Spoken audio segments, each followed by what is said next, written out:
So आज म powerful feel गरिरहेको छु तर बडीले होइन ह्याबिटले। ल साथीहरू भेला भइसक्नु भयो।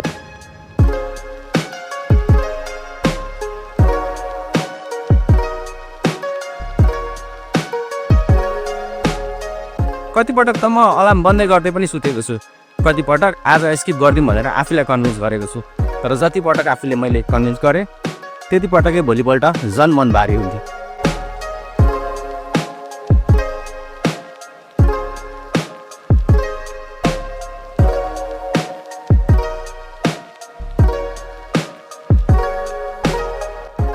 र त्यसपछि मैले एउटा सिम्पल कुरा बुझेँ, इजी रोज्दा पिस आउँदैन र जब मन नलागे पनि गर्छु भने त्यहीँबाट म स्ट्रङ हुन थालेँ।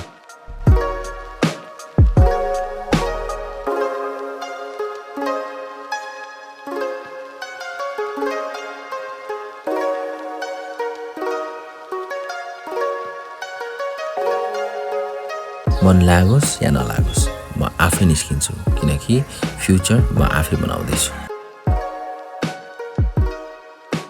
पसिना आधा हल्का पसिना निकालियो,